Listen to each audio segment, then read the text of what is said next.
Of central tendency, bracket short में इसको बोलते हैं MOCT, measures of central tendency. तो बहुत बहुत स्वागत है। क्या है ये? स्टैटिस्टिक्स है ना, स्टैटिस्टिक्स का क्या मतलब है? स्पेलिंग सही है, एरर है? सही है ना। वैसे भी अपन कॉमर्स वाले हैं, अपने क्या लेना देना इंग्लिश से ना, देख रहे हैं ना, प्रोनाउंसिएशन तो सही कर रहे हैं।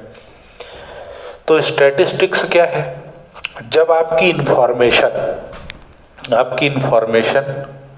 या फिर आपका जो डाटा है उसका प्रेजेंटेशन सिस्टमैटिक हो, टेबुलर हो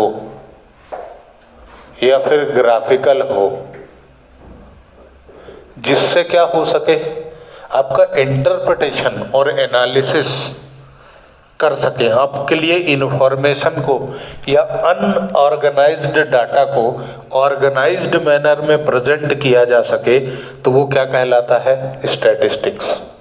यानी वो इंफॉर्मेशन जो आपके काम की नहीं थी, अनऑर्गेनाइज्ड थी, उसको आपने इस तरीके से सिस्टमैटिक प्रेजेंट कर लिया कि वो आपके लिए यूजफुल हो गया डाटा, वो एक इंफॉर्मेशन हो गई, तो वो क्या कहलाता है? स्टैटिस्टिक्स। ठीक है। अभी हम जो इसमें पढ़ रहे हैं वो ये पढ़ रहे हैं कि measures of central tendency MOCT। इस measures of central tendency simply यूं कह सकते हो कि एवरेज मेजरमेंट है ये।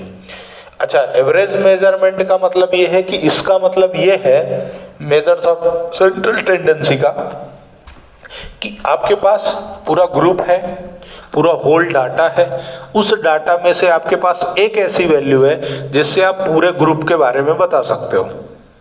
एक वैल्यू आपकी ऐसी है जिससे आप पूरे ग्रुप का डिस्क्रिप्शन दे सकते हो, तो वो कहलाता है मेजर्स ऑफ सेंट्रल टेंडेंसी या फिर एवरेज। बराबर, ऐसा इनका कहना है। जो भी स्टैटिस्टिशियंस थे उन्होंने एक थ्योरी दी, एक क्लार्क नाम का कोई साइंटिस्ट होगा, उन्होंने क्या बोला? Average is an attempt to find one single figure to describe whole group of the figures. पूरा ग्रुप है, पूरी क्लास बैठी हुई है आपकी, उसमें से एक बच्चे को उठाया और उस बच्चे के हिसाब से तुमने पूरी क्लास का डिस्क्रिप्शन दे दिया। ये है एवरेज। और यही क्या है? Measures of central tendency. कि क्या उद्देश्य है हमारा? कि एक ऐसी वैल्यू मिल जाए जो हमें पूरी की पूरी इंफॉर्मेशन दे दे। बराबर। फिर इनका कहना है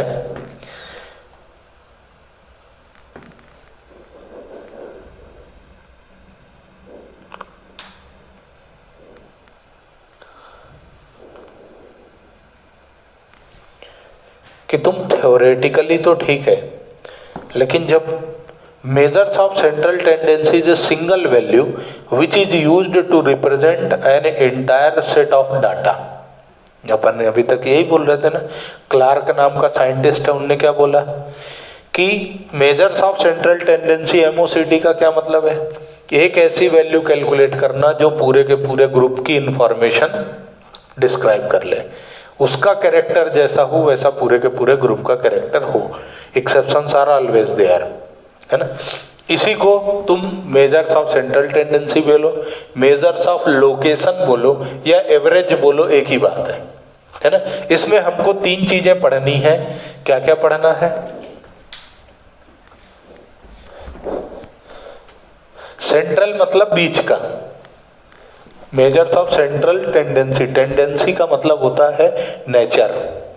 नेचर मतलब वो मौसम वाला नहीं, नेचर का मतलब है किसी का कैरेक्टर, है ना, कि ये कैसा रिस्पॉन्स देता है, सिचुएशन चेंज होने पर ये कैसा रिस्पॉन्स देता है, वो है उसकी टेंडेंसी, है ना। जिसे बोलते हैं ना, यार तुम्हारी तो टेंडेंसी खराब है, मतलब तुम्हारा नेचर ही गंदा है यार, तुम मतलब जाहिल गवार टाइप के आदमी, सब बोलते हैं ना, बोले इनका ऑब्जेक्टिव ही गलत है इनका, ऐसा करके नॉर्मल भाषा में यूज़ करते हो ना, तो टेंडेंसी का मतलब वही है, और सेंट्रल यानी बीच की, और मेजर्स ऑफ सेंट्रल टेंडेंसी यानी हमें जो भी इंफॉर्मेशन चाहिए उसमें से एक ऐसी वैल्यू ले लो जो सबके बारे में बता दे।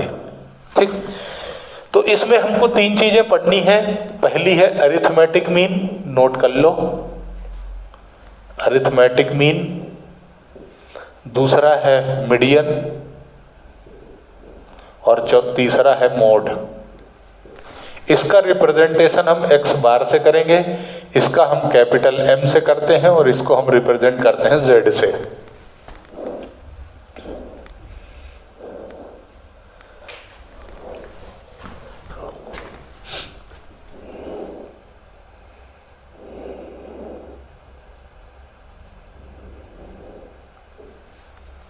सबने एक ही चीज लिख के रखी है।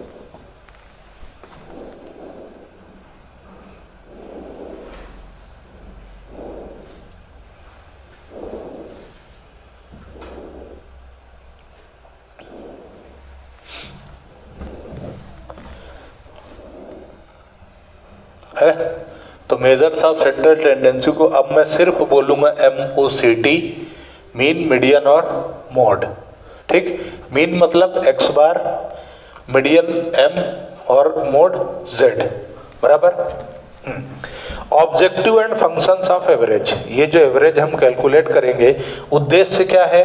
तो पहला ऑब्जेक्टिव है to present huge data in a summarised form. बहुत ज़्यादा डाटा है, उसको समराइज्ड फॉर्म में प्रेजेंट करना हमारा उद्देश्य है, और उद्देश्य की पूर्ति के लिए हमको क्या करना पड़ता है? मेजर्स ऑफ सेंट्रल टेंडेंसी का यूज करना पड़ता है। उसके बाद टू मेक कंपैरिजन इजियर, हमें 2 चीज़ों में कंपेयर करना है, आसानी से हम कंपेयर कर सकें, इसके लिए भी हमें क्या निकालना पड़ता है? Mean, median, mode. कैसे, वो जब प्रैक्टिकल एग्जांपल देखेंगे तो बात करेंगे।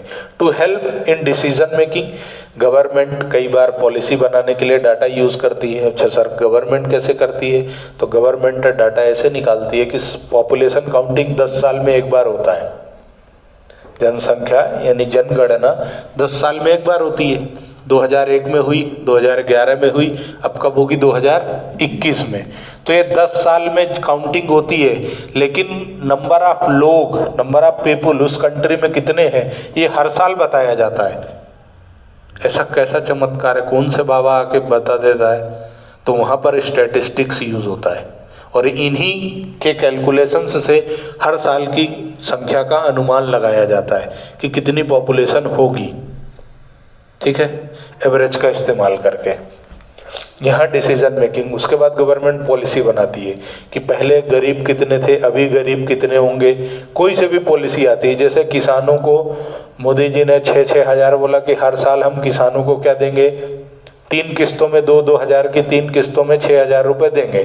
तो ये 6,000 ही अमाउंट क्यों डिसाइड किया? कुछ ना कुछ कैलकुलेशन किया होगा।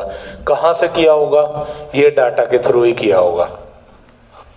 फिर to know about universe from sample. देखो, यूनिवर्स का मतलब ब्रह्मांड, वो तो तुम्हारी नॉर्मल भाषा में है। यहाँ पर स्टैटिस्टिक्स के अंदर यूनिवर्स और पॉपुलेशन का मतलब होता है वो मैटर, सब्जेक्ट मैटर जिसकी तुम स्टडी करते हो, उसको यूनिवर्स बोला जाता है। जैसे यूं बोला गया कि ये बताओ कि ये स्कूल में 9th क्लास के बच्चों का परफॉर्मेंस कैसा है, तो 9th क्लास में जितने भी बच्चे होंगे उनको सबको मिला करके बोला जाएगा कि यूनिवर्स। जो सब्जेक्ट मैटर ऑफ स्टडी है वो क्या माना जाता है यहाँ पर? यूनिवर्स। ठीक है। अच्छा, तुम घबराना मत, सर ये यूनिवर्स मतलब ब्रह्मांड और पूरी दुनिया, नहीं, कोई लेना देना नहीं दुनिया से, है ना। आग लगे बस्ती में, तुम तुम्हारी मस्ती में, टेंशन लेने का ही नहीं।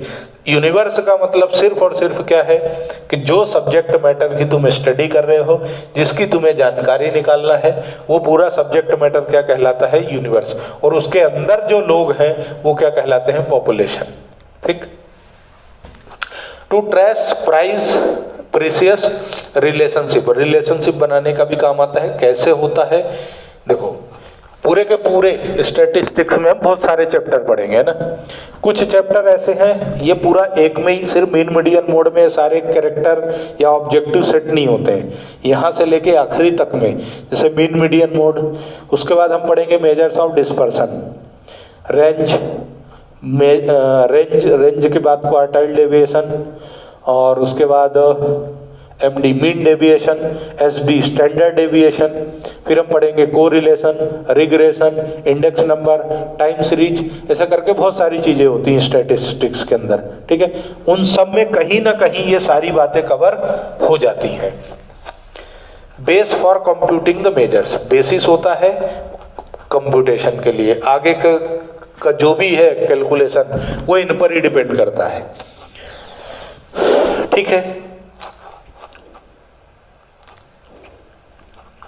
तो measures of central tendency, types of measure, heading दो types of average, types of average.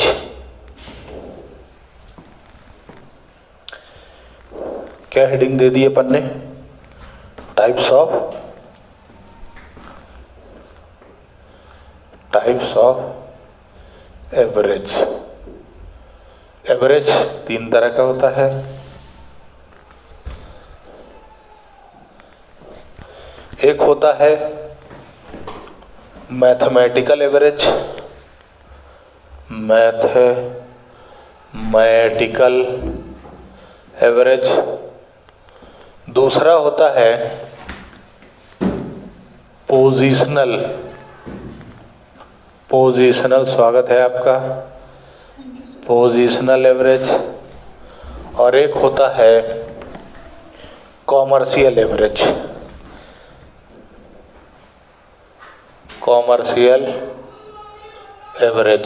ठीक है। इनमें भी टाइप्स होते हैं।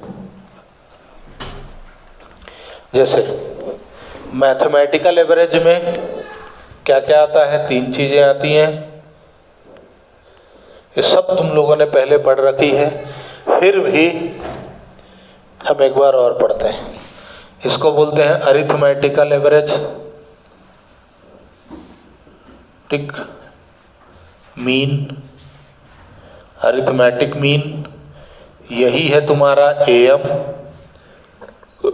यही है तुम्हारा सिर्फ मीन। इसी को डिनोट करते हैं X बार से, ठीक है। फिर है जियोमेट्रिक मीन, जिसको तुम बोलते हो GM, गुड मॉर्निंग। फिर तुम्हारा क्या आता है? हार्मोनिक मीन,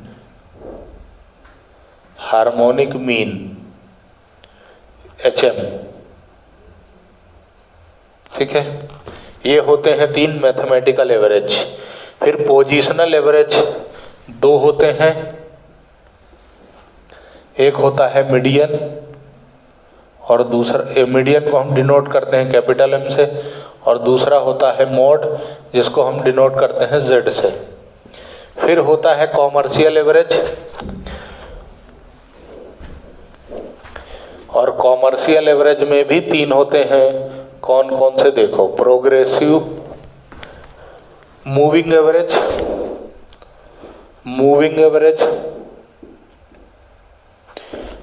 एवरेज के बाद प्रोग्रेसिव एवरेज,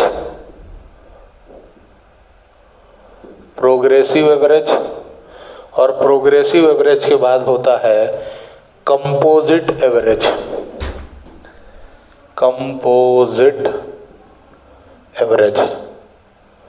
11th क्लास के सिलेबस में जो है वो है मीन है, मोड है, और अरिथमेटिक मीन है, बाकी कुछ भी नहीं है। हाँ, कोई बच्चा बीकॉम वाला यदि वीडियो देख रहा है तो उसको ये जो मैंने टिक किए वो तो है ही सही, साथ में मूविंग एवरेज भी है। और मूविंग एवरेज मतलब ये वाला जो एवरेज है, इसका एक अलग से चैप्टर है जिसका नाम है टाइम सीरीज एनालिसिस, जो बीकॉम के सिलेबस में है, अपने को नहीं है ना। 11th में नहीं है, बीकॉम में है, या BCom, BBA, MBA, MCom, commerce में 12th के बाद यदि तुम कुछ पढ़ोगे तो वहाँ पर एक टाइम सीरीज नाम की और चीज़ आएगी जहाँ पर ये एवरेज का कैलकुलेशन तुमको करना रहेगा। ठीक है। जीएम और ये तुमने शायद एपीजीपी में पढ़ा होगा, हर आता है। ये तो हो सकता है उस लेवल की ना रही हो, मैं मैथमेटिक्स वाला बंदा हूँ, 11th मैंने मैथ से किया तो मेरे को था ये, है ना। और मेरे को 11th की मैथ्स में ज़्यादा नंबर हैं एज कम्पेयर टू 12th, जबकि टफ 11th की मैथ्स मानी जाती है। हाँ, चलो आगे बढ़े अपन। नोट कर लिया, नोट जरूर कर लेना, कहीं ऑब्जेक्टिव में आ सकता है इसलिए। पोजीशनल यानी पोजीशन, है ना, जगह, कि किस पोजीशन में कौन सी वैल्यू आ रही है।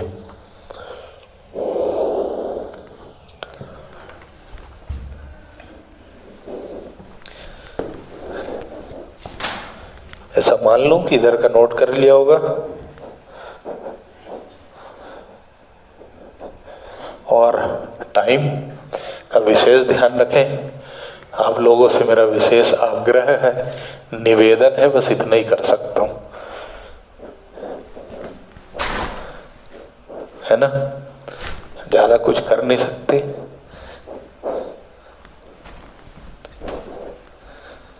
हटा दूं ना, चलो देखो। अब हम सबसे पहले शुरुआत कहाँ से करेंगे, कहाँ रख दिया मैंने। सबसे पहली शुरुआत होगी अरिथमेटिक मीन से, जिसको दूसरे शब्दों में एवरेज मीन कहा जाता है, तीसरे शब्दों में सिर्फ मीन कहा जाता है। ठीक है। चौथे शब्द में डिनोट होता है एक्स बार से। तो जानू, सोना, मेरा बच्चा, मेरा मुन्ना, ये सारे नाम याद रखना, एग्जाम में कुछ भी आ सकता है ना। ये लिख दिया तो बोले तो सर पढ़ाया ही नहीं आपने, हमने तो सिर्फ मीन पढ़ा है। क्योंकि कोई बोलता है तो वो बोलता भी है ये मीन मीडियन मोड, एवरेज कोई लगाता ही नहीं है, ना तो कोई अरिथमेटिक मीन बोलता है। हमारे जैसा नालायक एग्जामिनर हो तो एग्जाम में वो सिर्फ अरिथमेटिक मीन लिखे या एवरेज मीन लिखे, सिर्फ मीन लिखे ही ना, है ना। तो रहते हैं सन की खोपड़ी की, ऐसा कुछ नहीं है। देखना, हमारे जैसे पगले भी होते हैं लोग। सिंपल एवरेज, एवरेज मीन और वेटेड एवरेज।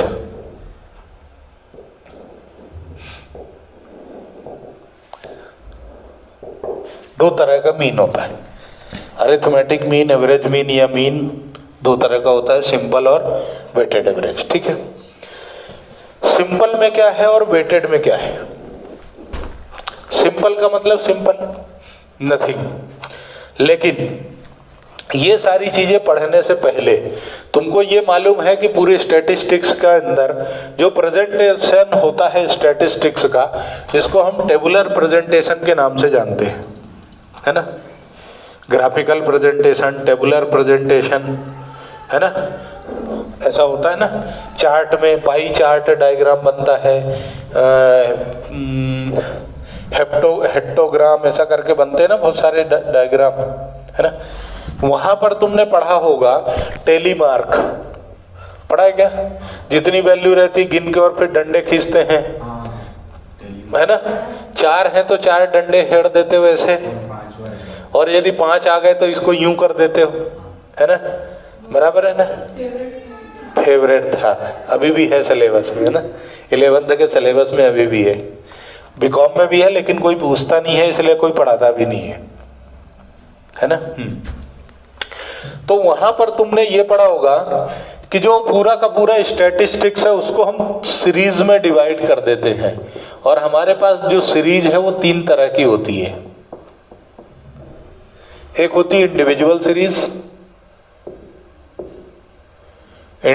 सीरीज, जिसमें पहचानोगे कैसे ये बात करेंगे। फिर होती है कौन सी, फ्रीक्वेंसी डिस्ट्रीब्यूशन,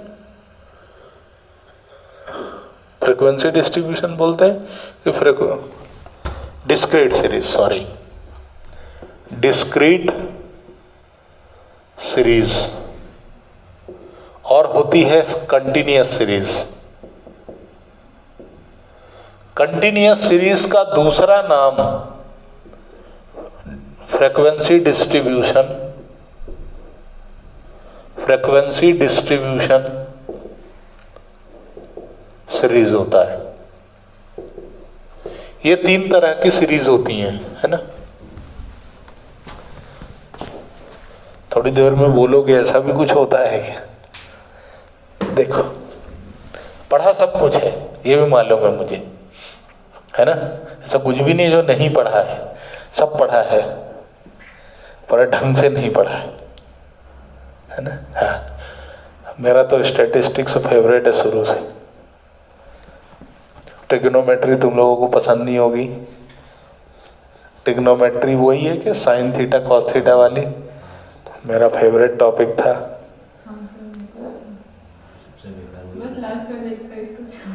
है ना। नहीं, तुम लोगों ने तो 9 10 पढ़ा, मैंने तो 11 का ट्रिग्नोमेट्री पढ़ा है, मतलब टॉप लेवल का, जो बी वगैरह में यूज होता है वो।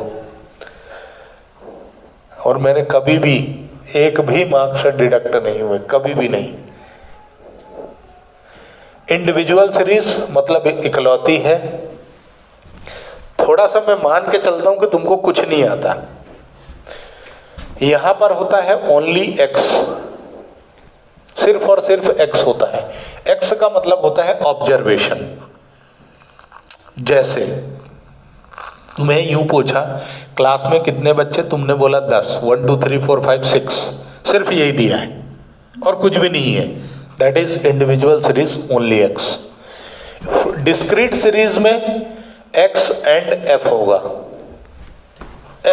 एक्स का मतलब क्या बताया मैंने? ऑब्जर्वेशन, ठीक है। एफ का मतलब होता है फ्रीक्वेंसी। एफ का मतलब क्या है? फ्रीक्वेंसी। फ्रीक्वेंसी का क्या मतलब होता है? कभी हिंदी में नाम सुना है फ्रीक्वेंसी का? बारंबारता बोलते हैं इसको हिंदी में। और हिंदी मदर टंग इतनी अच्छी होती ना, जो अपने आप में सब कुछ समाये हुए। बारंबारता मतलब बार बार, एक चीज जो बार बार रिपीट हो वो होती है बारंबारता। तो फ्रीक्वेंसी का क्या मतलब होता है? कि number of times an observation repeat itself. खुद को एक ऑब्जर्वेशन कितनी बार रिपीट करता है वो उसकी फ्रीक्वेंसी है ना। यूं पूछा गया कि 9th क्लास में बच्चों की उम्र कितनी, यानी ये 100 बच्चे हैं, 100 बच्चों में से कौन कितनी एज का है। तो जब 100 बच्चों में से जब एज निकालने गए तो ऐसा मैं मान लेता हूं कि 14 साल, 12 साल से 14 साल के 16 साल तक वेरी करेगा एज, है ना। अब जब तुम निकालने गए तो सबसे ज्यादा बार 13 साल निकले। 13 साल जो था वो कम से कम 20 बार आ गया, यानी 13 जो ऑब्जर्वेशन है उस ऑब्जर्वेशन को कितनी बार रिपीट किया गया? 20 टाइम्स। तो 20 जो ऑब्जर्वेशन है उसकी फ्रीक्वेंसी क्या हो गई? 13 जो ऑब्जर्वेशन है उसकी फ्रीक्वेंसी क्या हो गई? 20, है ना। एक नंबर कितनी बार रिपीट हुआ है, दैट इज फ्रीक्वेंसी। तो जब फ्रीक्वेंसी भी हो और ऑब्जर्वेशन भी हो तो वो क्या कहलाता है? Discrete series. कंटिन्यूअस सीरीज कब होगी? जब हो क्लास इंटरवल एंड फ्रीक्वेंसी। जब दोनों चीजें हो तो वो क्या कहलाएगी? कंटिन्यूअस। अच्छा सर, क्लास इंटरवल जब बीच में डैश डैश करके वैल्यूज लिखी जाती हैं तो, जैसे 0 से 5, 5 से 10, 10 से 15, जब ऐसा लिखा जाता है तो वो क्लास इंटरवल कहलाता है। और ये जब होगा तो वो क्या कहलाएगा? कंटिन्यूअस सीरीज या फिर फ्रीक्वेंसी डिस्ट्रीब्यूशन। ठीक, ये क्लियर है? आगे बढ़ जाऊं? कोई समस्या नहीं है ना? अब मेरे को भी एनर्जी आ गई है, आगे बढ़ूं? चलो, तो जब हम इसका कैलकुलेशन करने जाएंगे तो सबसे पहले सिंपल और वेटेड, इसमें भी हम क्या शुरुआत करेंगे? 1 to 1 सिंपल, और सिंपल एवरेज में भी हमें क्या पढ़ना है, सिंपल एवरेज में भी हम क्या पढ़ रहे हैं, इंडिविजुअल सीरीज, इंडिविजुअल सीरीज, ठीक है? नहीं, ये सब में आएगा। ये जब तक तुम एमओसीटी चलता रहेगा तब तक ये सीरीज आती रहेगी। एमओसीटी के बाद एमओडी में भी यही चलेगा। अच्छा sir, measures of central tendency MOCT हो गया, एमओडी मतलब measures of dispersion, range, quartile deviation, mean deviation, standard deviation, वहां तक जो जो पढ़ोगे सब में mean, median, mode, range, quartile deviation, mean deviation, standard deviation, यहाँ से लेके वहां तक सीरीज चलेगी, और सब में इंडिविजुअल, डिस्क्रीट, यानी एक क्वेश्चन आ गया और उनने तीनों सीरीज दे दी तो तुम्हारा एक क्वेश्चन 3 के बराबर है। अच्छा, एक चीज और है, इसको मेजर करने के लिए तुम्हारे पास मेथड है, यानी कि इंडिविजुअल सीरीज शुरू करने से पहले मेथड है। कौन सी मेथड है? Methods to calculate mean. Mean को कैलकुलेट करने के लिए हमारे पास मेथड है। कौन सी मेथड है? Direct method, direct method, indirect method मतलब शॉर्टकट, शॉर्टकट मेथड और स्टेप डेविएशन।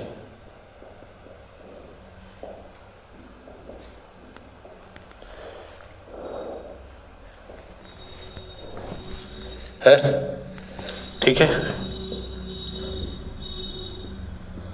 3 मेथड है कैलकुलेशन करने की। खाना पूर्ति करना है इसलिए हर मेथड से एक एक क्वेश्चन कर लेंगे, है ना? देखो, शुरू करें। सबसे पहले कौन सी? डायरेक्ट मेथड, है ना?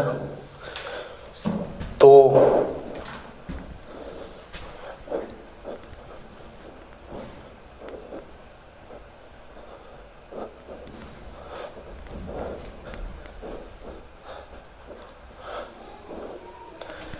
रिवीजन में जब तुम लोग वीडियो देखते होंगे तो 1.5 देखते हो या 1.75 देखते हो? 1.5 देखते हैं ना? अच्छा दिखता है, मैंने भी देखा आज। हाँ, 1.5 1.75 तक की भी स्पीड झेला जाती है, ज़्यादा वो फर्क नहीं पड़ता। और नॉर्मल, और वीडियो भी 1 घंटे का वीडियो 20-25 मिनट में इजीली ख़त्म हो जाता है। नॉर्मल है। मैंने अभी क्लास ले रहा था जूम पे, तो मैंने वीडियो ही लगा दिया था यूट्यूब से। मैंने बोला इस क्वेश्चन में डाउट है, मैंने लगा दिया। मैंने कहा आप बता, मैं बैठा हूँ सामने, क्या डाउट है? और वो जो डाउट पूछ रहा था बच्चों, मैंने 4 बार बताई थी उस वीडियो में ही। तो सबसे पहले हम शुरुआत जो कर रहे हैं वो क्या कर रहे हैं? Direct method.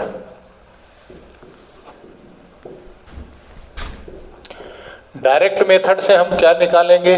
मीन, ठीक है? और तीनों सीरीज, इंडिविजुअल, डिस्क्रीट और कंटिन्यूअस तक, है ना? तो डायरेक्ट मेथड में पहला काम इंडिविजुअल सीरीज।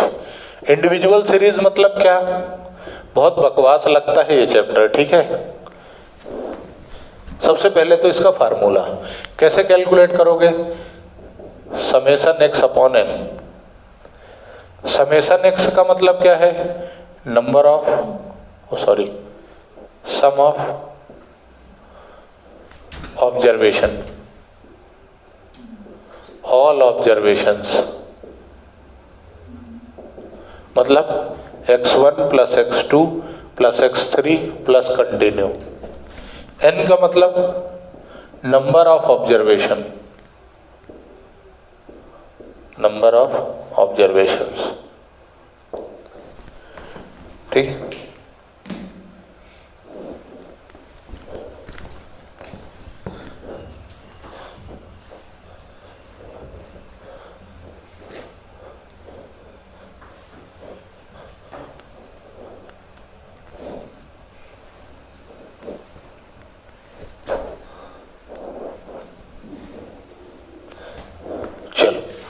देखो एग्जाम्पल देखो,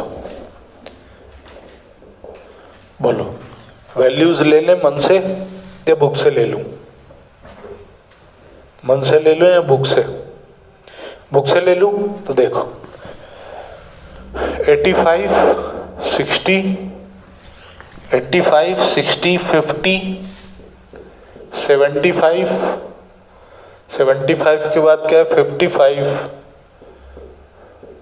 40, 40 के बाद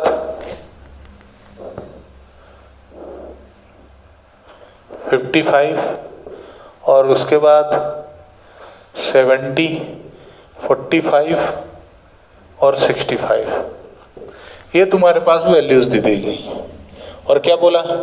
calculate mean, calculate mean, mean निकालो। कभी भी तुम्हें एग्जाम में ये नहीं बोला जाएगा कि डायरेक्ट मेथड है, स्टेप डेविएशन है या शॉर्टकट है। कौन सी लगाना है डिपेंड्स ऑन यू, तुम पर डिपेंड करता है। तो सर आप पढ़ाते क्यों हो? पूरे पैसे लिए पूरा पढ़ाऊंगा सारे मेथड सिखाना मेरा काम है, पेपर मैं तो सेट नहीं करूंगा। मान लो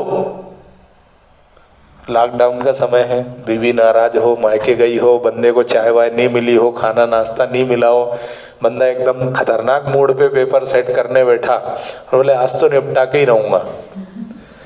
शॉर्टकट मेथड से मीन निकालो, फिर तुम बोले मोटे ने पढ़ाया ही नहीं, तो ऐसा नहीं आएगा, सब सीखेंगे। देखो तो मीन सबसे पहले डायरेक्ट मेथड से क्या फार्मूला है?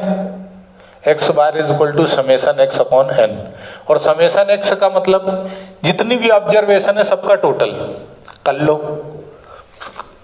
85 plus 60 plus 50 plus 75 plus 55 plus 40 plus 55 plus 70 plus 45 और प्लस 65 डिवाइडेड बाय क्या करोगे? Number of observation, 1 2 3 4 5 6 7 8 9 10। तो एक्स बार क्या आया? इसका टोटल क्या है करना पड़ेगा। 85 प्लस 60 प्लस 50, गलत छाप दिया,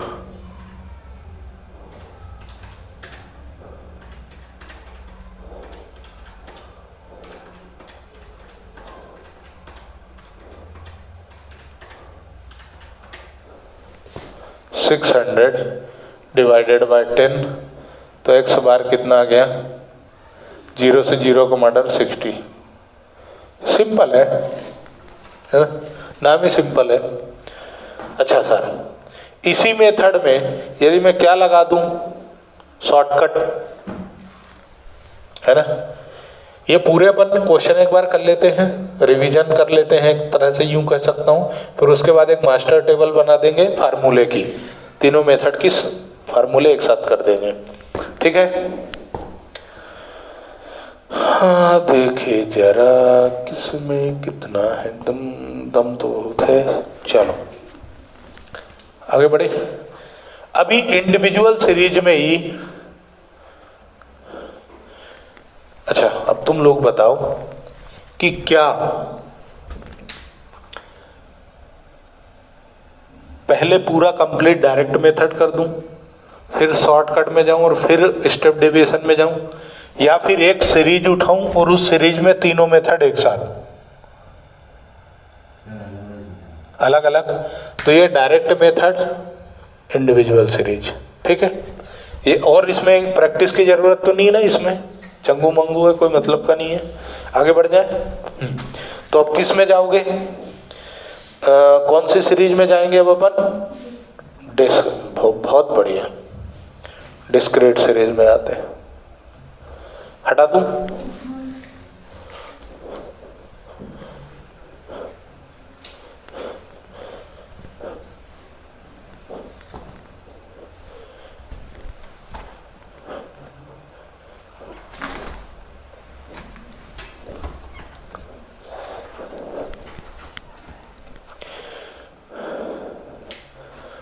सेकंड डायरेक्ट मेथड में ही सेकंड है discrete series. Discrete series, formula होता है x bar is equal to summation F X upon summation F. F का मतलब मैंने पहले ही बता दिया है, फ्रीक्वेंसी है। समेशन एफ एक्स मतलब एफ का एक्स में मल्टीप्लाई कर दो, फ्रीक्वेंसी का ऑब्जर्वेशन में मल्टीप्लाई करो और उनका टोटल लगा लो और डिवाइड कर दो फ्रीक्वेंसी के टोटल से।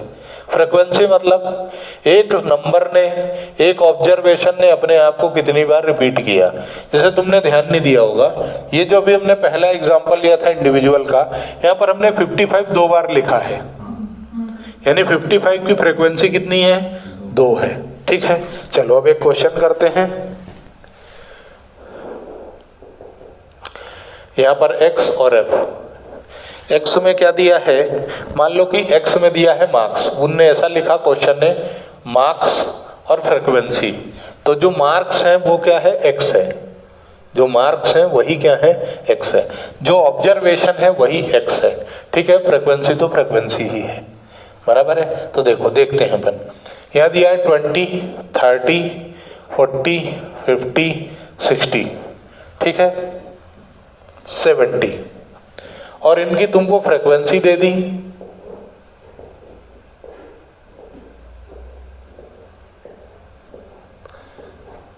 यहां क्या निकालना है तुम्हें, एफ एक्स, ठीक, फ्रीक्वेंसी मल्टीप्लाइड बाय ऑब्जर्वेशन।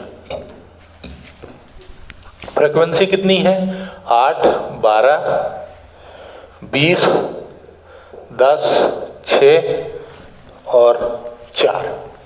बस अब कैलकुलेशन कर लो, एफ एक्स तुम खुद ही निकाल लोगे। 20 इंटू 8 कितना होगा, 16, 160।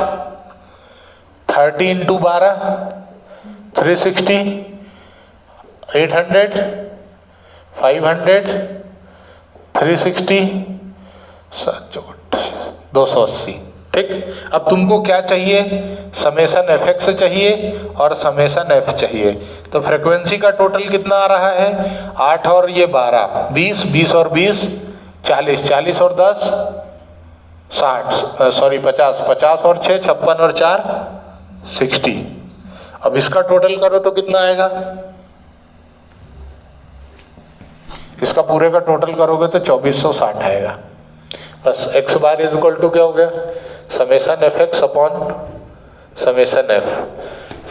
समेशन एफ एक्स कितना है, 2460 डिवाइडेड बाय 60। 0 से 0 का मर्डर कर दिया और इसको करो तो कितना, 6 चौक 24 और 1 41। x बार कितना आ गया, 41, यानी एवरेज मीन कितना आ गया, 41 मार्क्स। हालांकि तुम्हें यूनिट लगाने की ज़रूरत नहीं है, यूनिट लगाने की ज़रूरत नहीं है। ठीक है, पहला दिन है, माहौल बना लिया है, ख़त्म कर दें आज क्लास कि कंटिन्यूस सीरीज भी लगे हाथ निपटा ही दें। 2 मिनट तो लगेगा, है ना, इसी माहौल बना दूंगा, बराबर है, टेंशन लेने का नहीं देने का। ठीक, देखो तो, अरे यार मैं ना मार्कर मिक्स कर देता हूँ, पुराने वाले चलते नहीं है। तो डिस्क्रीट सीरीज के बाद अब क्या आई है तुम्हारी, continuous series. Third, continuous series. Continuous series का जो फार्मूला है वो क्या है, समेशन एफ एम, बजाते रहो समेशन एफ। अच्छा सर, बहुत बढ़िया। एफ तो फ्रीक्वेंसी हम समझ गए, एम का क्या, एम होता है मिड वैल्यू। मिड वैल्यू का क्या, तो lower plus upper divided by 2, ये होता है मिड वैल्यू। अच्छा, लोअर और अपर क्या, वैल्यूज, है ना। जैसे इसी एग्जाम्पल को मैं कन्वर्ट कर देता हूँ कंटिन्यूस सीरीज में, है ना, इसी एग्जाम्पल को मैं कन्वर्ट कर देता हूँ कंटिन्यूस सीरीज में, तो थोड़ा समय तुम लोगों ने नोट कर लिया। पहली बात तो ये, ऐसा मैं मान के चल रहा हूँ, नहीं किया है तो वीडियो देखते देखते रिवर्स कर लेना, है ना। देखो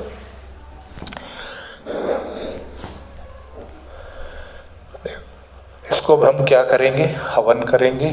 देखो कैसे करोगे हवन, 10 से 20, 20 से 30, 30 से 40, 40 से 50, 50 से 60 और 60 से 70।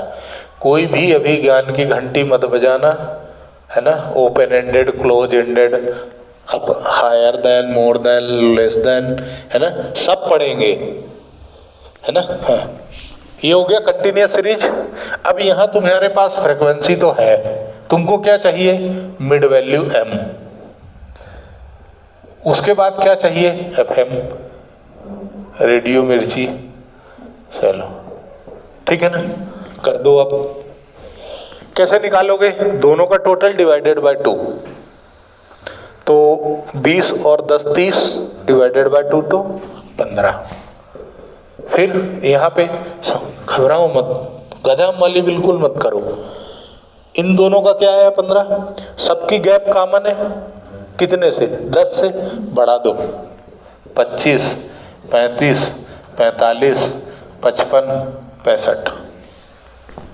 बार बार नहीं जोड़ना घटाना, कब ध्यान क्या रखना है, कॉमन हो गैप तो, ठीक है।